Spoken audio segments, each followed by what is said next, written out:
스타트업 직장인 토크 페이지 B 시작하겠습니다. 안녕하세요, 앨리스입니다. 오늘 정말 오랜만에 녹음을 하는데요. 아시는 분도 계시겠지만 저희 채널이 유튜브에도 채널이 있어요. 물론 구독자는 팟빵만큼은 없지만 원래는 유튜브에서도 음성만 송출을 하다가 이번 에피소드부터는 한번 간단하게 영상도 준비해봤으니까요. 혹시 궁금하신 분들은 유튜브 가서 한번 봐주셔도 좋을 것 같고요. 물론 얼굴이 나오는 건 아니고 약간의 자료 화면을 같이 좀 보여드리면서 팟캐스트 진행을 해봤습니다. 많은 관심 부탁드리고 그러면 오늘의 주제로 바로 한번 넘어가 보도록 하겠습니다. 2024년 최초로 코스피를 상장하는 이 기업, 바로 APR이죠. APR이라는 회사에 대해서 들어보신 분들도 계실 것 같고 또 조금 낯선 분들도 계실 것 같은데 APR이 어떤 회사인지, 어떤 비즈니스 전략을 가지고 있는지, 또 재무 실적은 얼마나 좋은지, 그리고 마지막으로 IPO를 어떻게 하는지에 대해서도 간단하게 한번 이야기해 보도록 하겠습니다.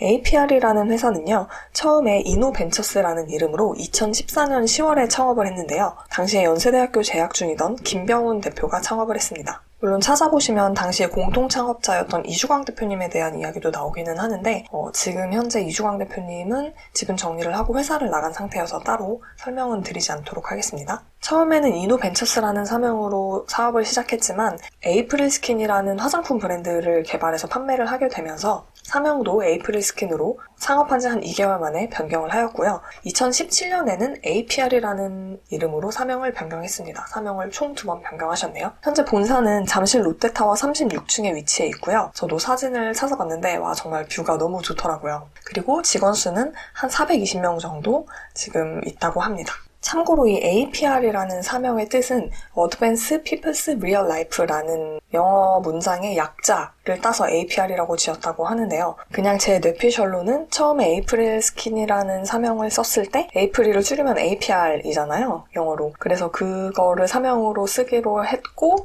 거기에 이제 좀 좋은 뜻을 덧붙인 게 아닌가라는 이제 추측을 한번 해봅니다. 어쨌든 화장품이든 뷰티 디바이스든 패션이든 이런 제품들을 통해서 사람들이 더 나은 나의 모습을 좀 가꿀 수 있도록, 더 멋진 내가 될 수 있도록 우리는 돕는 회사가 되겠다. 이런 기업의 비전을 잘 보여줄 수 있는 네이밍인 것 같아요. 그럼 APR이 무엇을 파는 회사냐? 먼저 첫 번째로 뷰티 디바이스를 판매합니다. 사실 뷰티 디바이스로 시작한 회사는 아니지만 가장 최근에 화제가 되고 있는데 저도 주변에서 이제 친구들 중에 이 메디큐어 AGR 제품을 사서 사용을 하는 친구가 있어요. 그래서 그 친구랑 여행을 갔을 때 한번 이제 빌려서 사용해봤는데 굉장히 사용하기도 편하고 디자인도 예쁘고 그렇게 부담스럽지 않은 핸디한, 되게 가져다니기 편한 그런 디바이스더라고요. 되게 신기했던 경험이 있고, 그리고 사실은 이 메디큐브 AGR이 나오기 더 전부터 먼저 이 회사에서 판매하던 제품은 화장품이에요. 화장품으로 시작을 한 회사인데 에이프릴 스킨, 아마 SNS, 페이스북 광고 마케팅으로 많이 보신 분들 계셨을 텐데 이 에이프릴 스킨은 특히 쿠션이 유명했죠.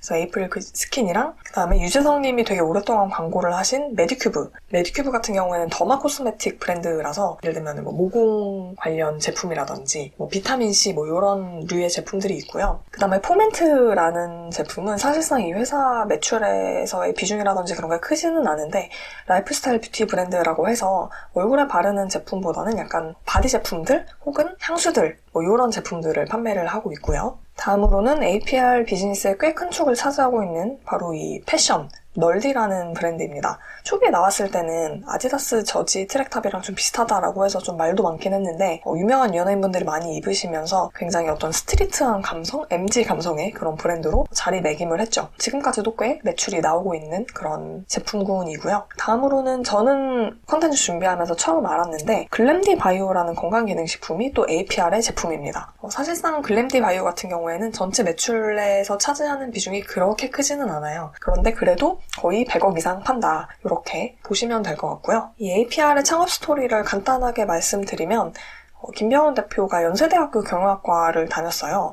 그래서 연세대 경영학과 재학 중에 모바일 앱 창업에 도전을 합니다. 이때가 스마트폰 뭐 이런 것들이 나오면서 굉장히 이제 모바일 시장의 초창기이기도 했었고, 그래서 김병훈 대표가 여러 가지 이제 아이템들을 시도를 해봤다고 해요. 예를 들면 대학생들끼리 뭐 미팅을 주선하는 앱, 혹은 커플들끼리 쓰는 알람 앱 이런 것들을 만들어 보셨다고 하는데 4년 정도 다양한 아이템에 도전을 하고 또 실패를 하고 이런 거를 반복을 하시다가 나중에는 온라인 광고 대행업에 뛰어들으셨다고 합니다. 모바일 초기였기 때문에 페이스북이라든지 이런 SNS에서 온라인 광고 시장이 굉장히 빠르게 증가하던 온라인 광고 대행업이라는 걸 쉽게 말하면 광고주한테 돈을 받아서 광고주의 제품이나 서비스를 온라인 지면, 온라인 매체에 광고를 집행을 하는 거죠. 그리고 당시에 조금 젊은 나이에 페이스북이라는 SNS 매체에 굉장히 익숙했던 김병훈 대표가 이런 광고 사업을 좀 잘 할 수 있는 그런 사람이었던 것 같아요. 그래서 인터뷰한 내용을 보면 성과가 굉장히 좋았다고 해요. 그런데 이제 문제는 광고주들의 제품을 잘 광고를 해줘서 첫 한 달에는 정말 판매가 잘 되고 성과가 굉장히 좋았대요. 그런데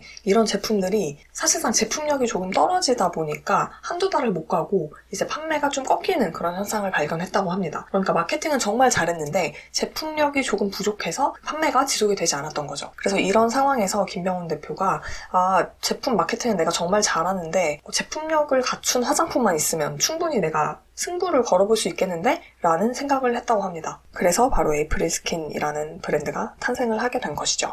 그럼 APR이 대표적으로 어떤 전략을 펼쳐왔는지 아주 퀵하게 한번 알아보도록 하겠습니다. 먼저 첫 번째, 이 회사의 비즈니스 초기에는 역시나 기존의 온라인 광고 대행업을 통해서 쌓았던 그런 노하우를 바탕으로 한 SNS 마케팅, 그러니까 미디어 커머스라고도 불리는데 이거를 바탕으로 자체 상품인 에이프릴 스킨을 판매를 하는 게 초기의 비즈니스 모델이었습니다. 제가 앞에서도 잠깐 언급드렸지만 에이프릴 스킨 쿠션이 굉장히 유명했어요. SNS, 대란템, SNS에서 유명한 그런 아이템으로 물론 광고도 많이도 되기도 했지만 제품력이 꽤 괜찮다고 평가를 받았었고 많이들 아시겠지만 전통적으로 화장품이라는 제품 자체가 굉장히 마진율이 꽤나 높은 제품이에요. 뿐만 아니라 패션 옷 파는 것도 꽤나 마진이 많이 남는 비즈니스로 알려져 있는데 APR에서 메인으로 가지고 있었던 이 상품이 제품군이 바로 화장품과 패션이었죠. 다만 문제는 원가는 조금 저렴할지 몰라도 광고비가 많이 든다는 게 이 두 제품군의 특징이라고 할 수 있는데요. 에이프릴 스킨은 온라인 광고 대행업을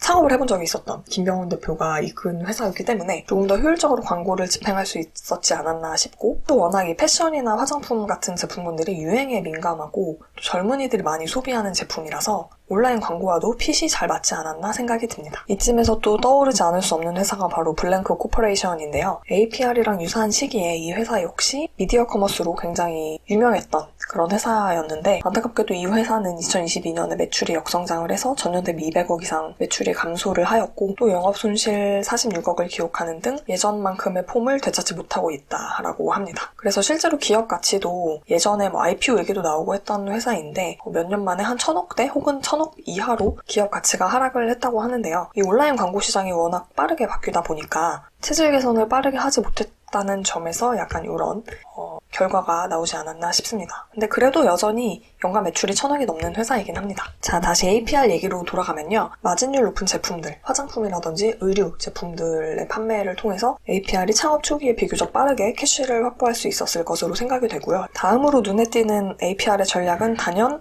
유명인 마케팅입니다. 사실 어찌 보면 SNS에서 광고하는 제품들에 대한 어떤 약간의 부정적인 인식이 있잖아요. 그 부정적인 인식을 좀 개선을 하기 위한 일환으로 유명인 마케팅을 시작했다라고 생각이 됩니다. 그래서 어떤 모델들을 기용을 하냐를 보면 굉장히 빅 모델들을 많이 사용하고 있어요. 정말 업계에서 가장 유명하고 굉장히 신뢰도가 높은 그런 모델들. 예를 들면 매드큐브 같은 경우에는 유재석 씨가 모델을 지금 거의 2017년부터 8년째 하고 계시고요. 최근에 매드큐브 AGR은 또 김희선 씨, 아름다움의 대명사이시죠. 김희선 씨가 모델을 하고 있고 패션 제품인 널디 같은 경우도 가수 아이유 씨가 효린의 민박에 입고 나와서 굉장히 화제가 됐었죠. 이렇게 빅 모델 마케팅으로 브랜드 입지를 강화하고 브랜드 신뢰도를 좀 쌓아올리는 그런 노력을 했던 것 같습니다. 세 번째로는 역시나 가장 요즘 큰 화제가 되고 있는 바로 이 안티에이징 뷰티 디바이스인데요. 이제 글로벌리 고령화 시대에 접어들고 있고 이미 화장품은 굉장히 경쟁이 심하고 특히 우리나라는 정말 경쟁이 심하죠. 반면에 어떤 드라마틱한 효과를 보기에는 화장품은 부족하다라고 소비자들이 느끼게 됩니다. 그래서 그동안 시장에 굉장히 많은 뷰티 디바이스들이 어떻게 보면 쏟아져 나왔고 APR 역시 이 트렌드를 놓치지 않고 뷰티 디바이스를 런칭을 합니다. 홈 뷰티 디바이스, 그러니까 개인이 집에서 직접 이렇게 편하게 사용할 수 있는 그런 뷰티 디바이스 시장 규모가 정말 빠르게 증가할 것으로 예상이 되고 2023년까지 연평균 성장률 기준 35%씩 성장을 해서 시장 규모가 약 45조 원에 이를 것이라는 시장 전망이 있고요. 그러면 이렇게 차근차근 10년 동안 성장한 APR, 얼만큼 돈을 벌고 있는지 살펴보지 않을 수가 없겠죠. 먼저 이 회사의 굉장히 대단한 놀라운 점은 2014년에 창업을 했는데 이미 창업 2년 차인 2015년에 영업이익 흑자가 났다고 합니다. 2015년에 매출 126억, 순이익 18억 원의 성적표를 받았다라고 하고요. 잠시 부침이 있었던 2018년을 제외하고는 꾸준히 영업이익과 당기순이익은 흑자를 내고 있습니다. 2014년에 창업해서 매출 1000억 돌파를 달성하기까지 한 4년 정도밖에 안 걸린 셈이 되고요. 그리고 2023년 지금 Q3 3분기까지의 누적 매출도 3,700억을 뛰어넘고 영업이익도 698억 원 정도를 찍으면서 전년 동기 대비 매출은 약 38%, 영업이익은 277% 정도 상승을 했습니다. 아직 2023년 연말 재무제표 공시기간이 아니어서 이 실적은 그 연간 전체 실적은 확인할 수 없지만 아마도 충분히 매출 4천억 이상은 당연히 뛰어넘지 않을까라는 생각이 듭니다. 매출 구성을 한번 보면요. 일단 23년 3분기 기준으로 전체 매출의 43% 가까이가 메디큐브 AGR로부터 오고요. 굉장히 꽤나 큰 부분을 차지하고 있죠. 그 다음 메디큐브 화장품 매출이 전체의 약 31% 정도입니다. 다음으로는 널디, 이 패션 브랜드인 널디의 매출 비중이 약 17% 정도입니다. 이 세 가지가 가장 크고요. 그리고 나머지 이제 에이프릴 스킨이랑 글램디가 조금씩 이제 매출을 가지고 오고 있습니다. 합치면 한 10% 정도 될 것 같네요. 그래서 AGR 이 뷰티 디바이스의 시장 점유율이 또 꽤나 높아요. 2022년에는 마켓쉐어 한 22% 정도였다면 2023년에는 마켓쉐어 한 32% 정도가 될 것으로 예상을 하고 있습니다. 이걸 제품 판매 대수로 따지면요. 23년에만 판매된 AGR 제품이 약 100만 대 이상 판매가 되었다고 하고요. 이는 2022년에 약 60만 대가 판매된 거에 거의 1.8배 정도라고 할 수 있겠습니다. 사실 이 AGR 뷰티 디바이스 가장 최근에 나온 그 모델 같은 경우에는 이제 부스터 프로라는 모델인데 보상 판매를 진행을 했어요. 즉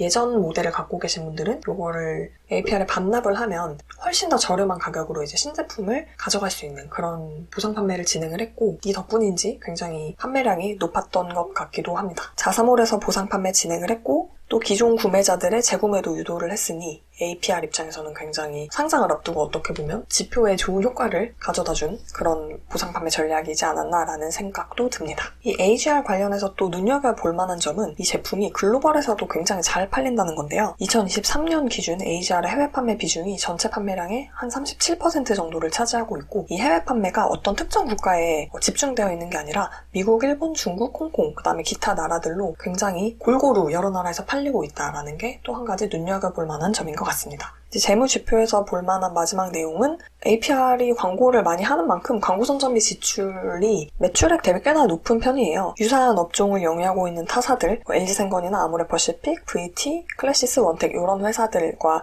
비교를 해봤을 때 마케팅비 지출이 매출액 대비 한 22.4%로 비교 가능 회사들이 약 4%에서 15% 정도의 마케팅비 지출 비중을 가져가는 것에 비해서 꽤나 높은 비중을 마케팅비에 지출하고 있다. 반면에 매출 원가를 매출액으로 나눈 원가율은 굉장히 25% 정도로 굉장히 낮은 편이어서 어떻게 보면 원가 경쟁력을 확보한 대신 여기서 확보한 어떤 예산을 마케팅비에 좀 지출한다. 이렇게 봐도 될 것 같습니다. 그럼 이제 상장 관련한 내용을 조금 알아보도록 하겠습니다. 앞에서 말씀드린 것 같이 APR은 2024년 코스피에 처음으로 상장하는 회사이고요. 기업가치 1조 넘게 평가를 받고 있기 때문에 지금 대여다, 코스피 대여다 이렇게 굉장히 많은 이야기들이 있는데 먼저 증권 신고서를 보면 희망 공모가액이 14만 7천 원에서 20만 원 사이입니다. 그리고 공모 주식 수량은 총 발행 수량의 약 5%, 생각보다 물량이 많이 나오지는 않는 것 같아요. 이 밴드, 희망 공모가액 밴드 안에서 공모가액 확정 공고가 2월 13일에 될 예정이고요. 그리고 공모주 청약은 2월 14일부터 15일 이틀간 진행이 됩니다. 주관회사는 신한이랑 하나고요. 즉 신한증권이나 하나증권에 계좌가 있으셔야 공모주 청약이 가능하다라고 이해를 하시면 될 것 같고 기업 가치 밸류에이션을 어떻게 했냐를 보면 9개의 비교 가능 회사를 선정해서 평균 PER 25배를 적용했어요. 그래서 이렇게 평균 PER 25배를 적용했을 때 APR의 기업 가치는 약 2조 정도 되고요. 다만 IPO를 할 때는 약간의 할인이 또 들어가기 때문에 아까 말씀드렸던 희망 공모가액 밴드 14만 7천 원에서 20만 원 사이의 최하단가인 14만 7천 원을 적용할 경우에 상장 기업 가치는 약 1조 1146억 원 정도가 됩니다. APR IPO의 좀 특이한 점은 상장 물량 중에 대표이사의 구주 매출 물량이 있어요. 한 7만 주 정도 있는데 구주 매출 물량이라는 거는 보통은 이제 상장을 할 때 신주 발행해서 유상증자를 하게 되는데 그 물량뿐만 아니라 대표이사가 가지고 있던 구주를 이번에 상장할 때 팔겠다 뭐 이렇게 이해를 하시면 됩니다. 이게 아마 이렇게 하는 이유가 언론을 뜨겁게 달궜던 그 카카오페이 경영진 주식 먹튀 사건 때문에 금감원에서 아마 대표이사나 주유주주의 보호 예수를 꽤나 세게 걸어놨을 거예요. 그래서 바로 엑싯이 좀 안 되기 때문에 구주 물량을 끼워서 정리를 좀 하시는 것 같고요. 대표이사 구주 물량이 7만 주 정도 나오는데 이거를 주단가액 밴드 최하단 14만 7천 원 곱해서 계산을 하면 100억이 넘더라고요. 네, 굉장히 부럽습니다. 아직 대표님이 꽤나 젊으신 걸로 알고 있는데 이거를 양도하더라도 아직 APR 주식을 30% 이상 보유를 하고 있기 때문에 영앤리치 그 자체라고 할 수 있겠죠. APR 상장으로 웃음 짓는 건 대표이사뿐만은 아닐 것 같습니다. APR에 투자했던 투자사들 역시 굉장히 빠르게 수익을 어떻게 보면 거두었다라고 볼 수 있을 것 같은데요.